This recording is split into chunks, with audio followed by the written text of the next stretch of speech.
Alright, y'all, welcome back to Rebels Canyon. It is me, NVJumper. I'm going to go over this next war recap video. Unfortunately, it was a loss. Man, it was a tough one, too. A lot of us were online at the end of it, coming up with battle plans and seeing what they could do. The enemy took us right down to the wire, and they did what they needed to do. They had to be perfect at the end and getting their 3 stars, and they pulled it out. So a lot of good attacks to watch, but we're actually going to watch a couple of 2 stars and some attacks that didn't do so well to kind of learn some points. Everything else, most of these attacks, checking out the stats here, and again, I had over 1 million in loot, and man, seeing that drop down to 300,000, that one hurt, but it is what it is. But again, as I go through the map and the stats, a lot of the attacks were just things we've seen a lot before. Some standard GoWiWi, some Hogs, things like that. So not a whole lot of teaching points or talking points or things to point out on them. In the map here, though, that number 5 is what got us, and we're actually going to watch that video. We would have tied it. I don't know if we would have won the percentages. It would have been very close. I haven't done the math, but we've got on us, they've got 41%, 50%, and 88%. And then for them, we have a 53%, 56%, and a 70%. So we're 18% behind on that. We'll see if we can do the math real quick. We're 6% up on that, and we're 12% up on that. So that's actually 18. So the math works out that percentage-wise, I think it would have been about the same. So I'm not really sure what would have happened there. I don't know if the game still has ties, if the percentage is the same or not. So I guess we would have to see what happened, but it's irrelevant because we didn't make it. So anyway, so again, 3 stars all the way down. Number 5 is really the difference. We're tied up top. Checking the stats here. 2 attacks lost for us. They had a guy that was inactive. They didn't somewhere down low that didn't even attack. But other than that, you know, we used all 20 of our attacks. Clean war. Just that one base just got us. So we'll come back in here and we're gonna watch these most heroics later. And coming down through again, the attacks, tough war again. Arv doing an outstanding job getting 6 actual clean stars, so good job there. 6 initial attacks.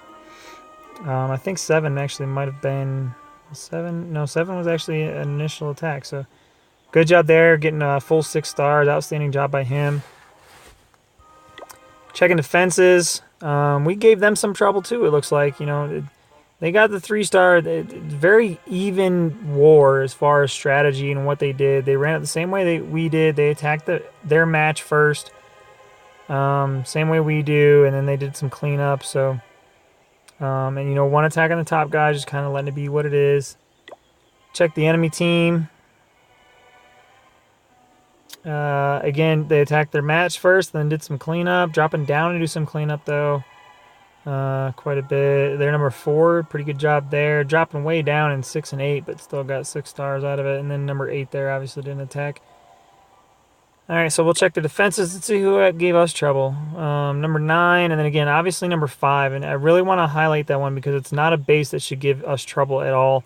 Super easy to 3-star if you know the right strategy and have the right way to do it. But if you don't know what you're doing, or if you panic, or you go with some crazy strategies, a base that's designed to not be 3-starred. It's actually a base that's designed to not be 2-starred, but you can overwhelm it enough to get 2 stars on it. So, all right, so we'll come in here and we're gonna watch this most heroic. It was just me just trying to get an extra star on the top guy.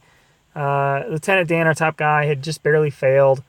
So he was gonna attack my base. So I told him no, attack lower, clean up, and he ended up cleaning up number 4, and that freed me up to attack this one and get a star. So just notice that the air defense was really poorly set up. You had the one down here at the bottom, so I had to zap that quake, the one at the bottom, and then none of the other air defenses, all 3 of them are up top. So the town hall is unprotected, and over half the base is unprotected by air defenses. So I figured I could mass dragon, pretty well guaranteed to get at least 1 star with the 50%, hoping to get all the way in there. You got the very high, you know, level 3 Inferno towers and a high Archer Queen right there protecting it. Didn't know what was in the CC. So just kind of swarming it. Also, all the expos are set to ground, so that's 3 less threats. Made it very easy for air. Possibly could have dropped another rage right here. I had the second rage. A lot of dragons taking a lot of damage right there. Could have dropped those in there and really got that started. Might have been able to allow me to get in there and get that town hall, but I was trying to be very strategic with it. You know, using it with, do I use it with the balloons? Do I use it with dragons? I was hoping to use it more towards the core if I could get enough troops in there. Right here I was deciding, do I drop it on those balloons and those dragons that are at the core? Or do I drop it down here with the CC engagement and I had more dragons in a pack? Elected to drop it there, obviously, just trying to hope, get that 50%. Didn't look like I was going to get to the town hall, so I wanted to make sure that I got that 50% and got everybody in here and cleared up enough of these buildings to get at least this star. That dragon over there, I was hoping maybe he could take down the town hall, but just way too much health and too much damage coming at him. The max dragon I had in the CC does manage to get in there and get the queen taken down, but an Inferno Tower is just beating on him and just not going to get quite enough. I think he manages to get this, gets that clan castle just before he dies. Sorry about that text in there. So anyway, you know, just decent attack, but, you know, it's hard for a Town Hall 9 to come up to a Town Hall 10. So now we're going to watch my other attack, and the only reason I want to is because it's slightly different. Didn't do too well, but I think I know where I could have improved it. So trying to do a GoVaLo, coming in from the right side, getting some of the simple trash buildings taken out, then getting the golem in there to soak up the damage. Test wall breaker. Good thing I did. Actually, no, nothing was in the way, so it didn't matter. But gets the wall open, golem goes inside, soaking up all that damage, getting the queen engaged, getting all these trash buildings coming out. Everything going out, getting dead. About to drop the heroes down. Drop the Valkyries in there, getting into that middle. Heroes coming in behind it. Jump spell in there to get them into the core and get them into all those buildings. Rage and a heal going down for the CC engagement. Getting the CC troops taken out. Valkyries coming in here, getting some buildings down. Dropping the second heal. Second heal maybe could have been a little bit higher, but I think it did a pretty good job of getting value. Everybody coming in and out of it. Staying healed up. I think it worked out pretty well, but there's a lot of damage in that core. So not sure if anything could have been better there, but I think right here, I've already got balloons going down. Nothing's on the right side. Balloons are doing well there. I think the mistake was I didn't have enough to get all the way through. I was hoping my queen would have enough power to get all the way through that core and get over to that other archer tower. Should have brought some hogs. It's close enough. I could direct target it. Could have got those hogs in there, maybe 4 or 5. Bring a few less balloons and get those balloons in there get those hogs in there is what I should have done to get that air defense down. I think that would have worked out a whole lot better. I lose so many balloons right here coming in. Tried to overwhelm it. Did get it taken down, but then there's just not enough. And those high-level wizard towers, they're all in a bunch because I had to overwhelm it. And just not enough. Coming down here, hoping that maybe they would have enough health with just those 2 air defenses in there. Knew I wasn't going to get a 3-star, though. Just not enough time. But then, unfortunately, those bombs come in there and just wipe them all out. So, could have changed the attack just a little bit. Getting the hogs on that left side. Maybe could have turned it into a 3-star. Or at least a higher percentage 2-star. So, difficult base. Didn't quite get it done. Alright, so now we're going to watch... Let's see, these were all pretty standard, simple attacks. We're going to watch that one last. So we're going to come down here, we're going to watch Jimbo's attack on 9. I believe is the one I want to watch. Yes. So, the reason I wanted to watch this one is because I really like his poison spell at the beginning. Cleanup attack, knew what was in there. Gets the troops in there, they all bunch up over top of that giant, and now everybody is bunched up. And the troops aren't moving, so he gets a perfect opportunity, drops his poison spell in there, takes out everything important. There's a few skeletons down at the bottom that end up living, but everything else is wiped out. So no CC troops, didn't even need to spend any of his troops to do it, gets them all wiped out. Probably could have used an archer, something to draw those skeletons, just so they don't have to harassing him a little bit. But the other funny part about this video is I like watching it at full speed. Does a 2-finger drop, gets those hogs coming in there from 2 of those angles. But I like watching this at full speed, so we're going to speed it all the way up, and it's so funny watching these hogs in these paths just running around full speed, especially here at the end. They all go up north to this cannon, and then there's a path of hogs followed by these skeletons, little train going in there. Thought that was really amusing to me, but I wanted to highlight this video. One, I don't think we featured Jimbo in a while, but also I really like that poison spell. Alright, so now we're going to come in here and we're going to analyze this last base. So we're going to watch the replay, but before we do, I'm going to pause it. And I'm going to talk about it as far as the strategy. I really want to get one of these on video of being 3-starred with this very simple strategy. Everything takes place at the very beginning. You drop your troops and you watch. There's no strategy. There's no timing. Nothing involved. You just set it up, drop your troops, and you're golden. So the army composition is great of what Flournoy brought. So four of your own golems. Being a level 3 might have hurt a little bit. I always had with level 4, but I'm pretty sure it would still work with level 3s, possibly even level 2s, depending on how strong the defenses are. This one has some upgraded defenses, so 2s might not have worked. 3s should be fine, but that could have been a difference with the, especially those expos being fairly high level. So anyway, 4 of your own with a max in the CC. 5 witches, 1 for each golem, and then 10 wizards, 2 for each golem. And then the 8 quakes and a poison spell. So the first thing you want to do, and it doesn't matter which order you do this one is, I choose to do it in the top up here rather than versus the bottom because I send the attack from the bottom. And just as far as doing this on my phone, scrolling, zooming, all that stuff. So you want to open up the top center and the bottom center with those earthquake spells. So you would drop it right on those purple walls just northwest of those 2 air defenses, right in the center. And what that's going to do is it's going to eliminate all of those walls. That very outer left one, it's going to eliminate right here. It's going to eliminate that wall right there. And it's going to eliminate that wall right there. All the earthquake spell needs to do is touch it. It might even eliminate some of these corners right here where those Teslas are in those small boxes. It might possibly even eliminate those and open that up. So you're going to open up a huge funnel there. Then you bring the second one in there, and then there's always one side that's narrower and one side that's more wide. So if you notice, 2 spaces in between each of these wall sets. So a total of 1, 2, 3, 4, 5, 6, 7 tiles that it has to touch. Down here at the bottom, you have 8 tiles that it has to touch because the Archer Queen widens it out. So you have 2, and then you have 3, and then the wall. So I would drop it. You drop it slightly towards the center. So I would have dropped it right here, right on the corner, the very bottom corner of that Archer Queen altar.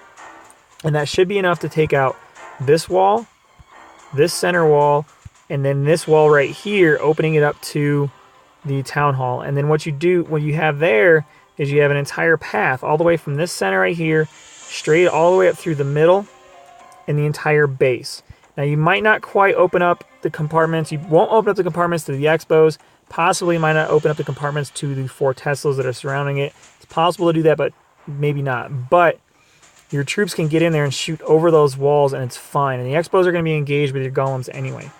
So that's the very first thing you want to do, because you don't want to be trying to drop those spells in a precise place when the attack's going on, panicking, mortars are going off, shaking the screen, could throw it off. So you want to do this right there at the beginning and get it done. Then next, you want to deploy your troops. So you drop the max golem in the center. You want that one going towards the center. And then you basically just spread it out. And the ideal is you want your max golem and your 2 heroes going up the center as tanking, plus the 1 wizard. And then you want 2 golems going up the left side, 2 golems going up the right side, with 4 wizards and 2 witches on each side to take all these trash buildings. And ideally what happens is your center squad with the max golem, the heroes, 1 witch and 2 wizards are going to come in here and take out most of this core, if not all of it. If not all of it goes down, that's fine. You have both flanks that are coming around the outside. They're eventually going to come up here, take out all those buildings, and then now the center is open, and they can come back in from the top side and clean up whatever is left. So again, you're going to want to drop your max golem down here in the center. It's going to target... you have to decide what you want it to target. I want the king to engage it, so I would drop it pretty much right there, but where the king is, and allow that golem to head towards that mortar. It's going to soak up all that damage from the cannons, from the possibly that archer tower, definitely the mortar, at least at first. The other cannon right here, it's going to soak up all that, drop your heroes in right immediately after it. Then your 1 witch and 2 wizards, and all that damage is going to go in there and start taking out the center. And the left side is a little bit easier to define. I would drop 1 golem right here in between these 2 gold mines, and that's going to send it up here towards this cannon. That's going to soak up all of these point defenses plus the wizard tower. And again, drop a 1 witch and 2 wizards right behind that to start the cleanup. Third one, I would drop probably right here in between the gold mine and this dark barracks to target that archer tower. You could possibly even move it up here a little bit more so it targets the mortar and drop it right there. But you want to ensure that that golem goes to the left side, especially in case this second golem starts straying towards the middle. So you want that golem getting in there. Drop your witches and your wizards. That also keeps that witch and the wizards hopefully to the outside so that they're out of range of these other ones. Sometimes what tends to happen is the witches and wizards will kind of veer towards the wall, and then they're in danger of those expos getting them. So you want to hopefully keep those on the outside. So now you've got two sets of troops going up the left side. You got the one in the middle with the heroes doing work, doing damage. That queen is going to draw that king and the queen hopefully in. The golem should go towards the middle, the max golem, but even if it doesn't, it's only there to soak up the damage from that queen and all those defenses, so it allows your kill squad and your heroes to get in healthy to take out that queen. Now, for the right side, I would drop one somewhere in this area. It's going to target this cannon, and it might veer to the left. This base is a little bit more unusual than what you'd see, but hopefully it'll still go towards the middle. Possibly even dropping it here. It would still target the cannon, but it's going to take a different path, and then that cannon might even be dead, and then by the time that cannon dies, it might redirect up north.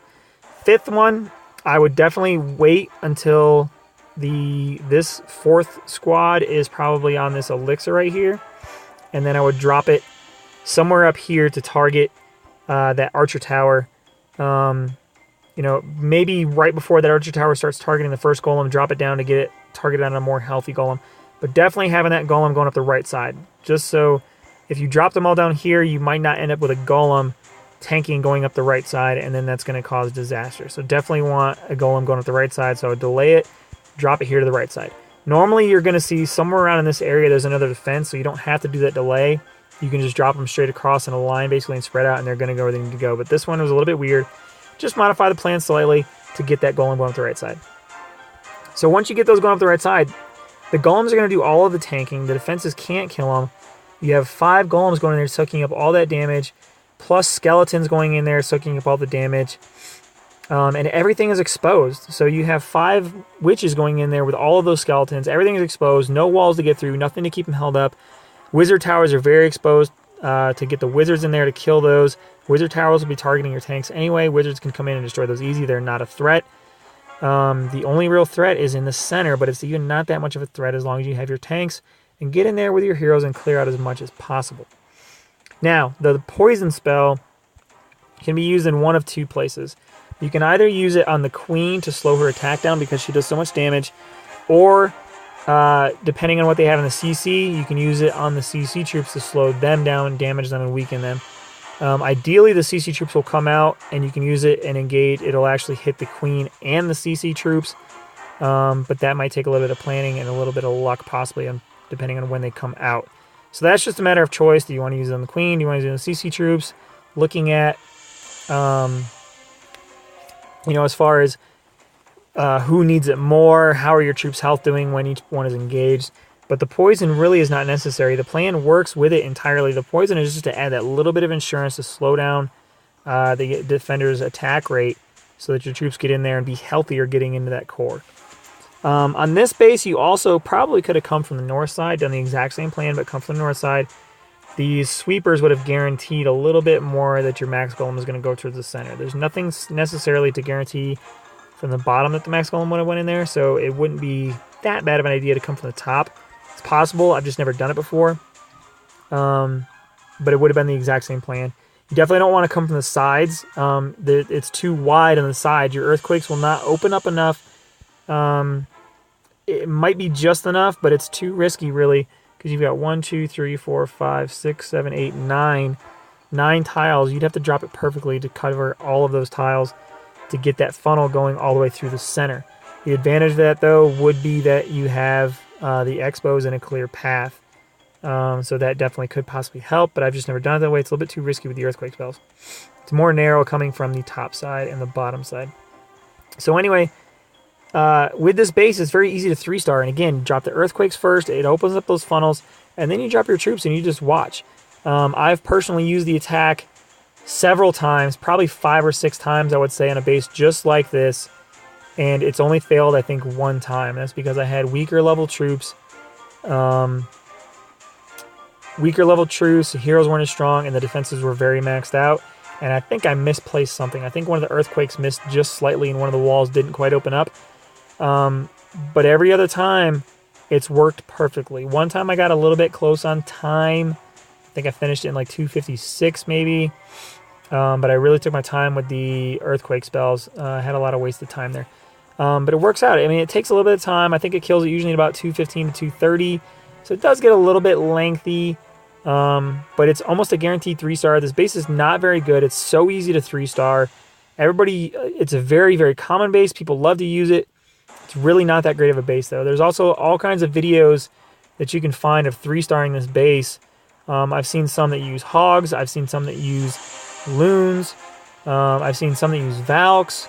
It's just a matter of how you want to do it, but you have to follow the plan. But the easiest plan that I've seen that takes the least amount of strategy and the least amount of timing, the least amount of guesswork and thought going into it, is this 8 Quake, 5 Golem, 5 Witches, and 10 Wizards and your heroes. It comes in there, 3 stars at every single time. So we're going to watch the video, though, just to kind of show that if you modify the plan and do something kind of weird and crazy, it's probably not going to work, because this defense can... This is going to show the strength of this defense, but it's actually fairly easy to defeat. But it's going to show what the base is designed to do, and it's designed to wrap you around the outside while those Expos and those Wizard Towers are just pounding on you. So Flo comes in here with a bunch of Golems, drops the Golems first instead of the Earthquakes. Now she's got to worry about dropping the Earthquakes, and misses them a little bit. Does not open that core all the way up to the Town Hall on either side. So now the Town Hall is not available. Didn't quite get to it. Really didn't get a lot of value for those Earthquakes, because she opened up some territory but didn't expose any buildings. Didn't expose a path. There's no clear path through there. So because there's no clear path through there, these troops are going to ignore those walls, and they're going to go around them. They're going to take the path of least resistance, and then they're going to go back out of the center, and they're going to wrap around the outside. Some of the Golems in the middle are doing some tanking. Got some troops kind of going towards the center. But then the Teslas pop, and there's just too much going on. The Wizards, the Dragon up top is beating 100 troops. You've got all kinds of stuff going on here at the bottom, but you can see the King and those Wizards and the Witches, the Golems, they're wrapping on the outside. They're not doing what they need to do. Queen does luckily get in there, gets that Town Hall taken out, but there's just too much damage coming at her. There's too many things going on, and there's no path. So you can see the main kill squad is just wrapping around the outside, and the Expos have not gone down yet. One finally did go down, but now you have the Expo, Wizard Towers, all kinds of stuff still on the outside that those troops are never going to go towards, because there's the next closest building is again wrapping around the outside, and that's what you want to try to prevent. Is you want to try to prevent that wrapping around the outside. It's gonna happen, but that's why you send 2 squads on the left, 2 squads on the right, and 1 up the middle. And then this way you're not wrapping around in a circle. You're actually just going in one big main wave force on the flanks, both flanks, and right up the center. And it just overwhelms it. It takes away the advantage of the base and allows you to clear out the center. It takes away the strength of the base, being that moat in the walls and having those defenses so far into the core. So again, that just shows kind of the strength of the base, but it's very easy to defeat if you just follow the plan. So as soon as I can find another one that actually is in another war, as soon as I see one, I've already planned, I'm going to attack it using my strategy. It's not mine. I mean, I got it from a YouTube video, but I'm going to attack it using that strategy so I can get it on a video, and then hopefully in the future, every time we see that base, we can just look at it, laugh, get the easy 3-star using the simple 8 Quake strategy. So, all right, lengthy video, but I wanted to explain that base again. Hopefully I can get one in the future, and then we can just watch the replay rather than seeing the whole video and the explanation of it. But hopefully that helps a little bit, so next time we see it, we can get a plan in there, get the 3-star on it, and not have us cause us some trouble. All right, so that's going to wrap it up for this war. Next war looks a lot better as far as the matchups. It should get us back on track as far as our winning streak. But again, you know, we're not going to win them all. We have about an 80% win rate, but we can't win them all. But every time we lose, it's close. And this was a very fun war. Came down the wire. Absolutely thrilling. So, I mean, not a bad war to lose. All right, but that'll wrap it up for today. We will get, hopefully, back on the winning streak. And so that's going to wrap it up for this one. And we will see you next war. And everybody just remember to keep your canyon sand free.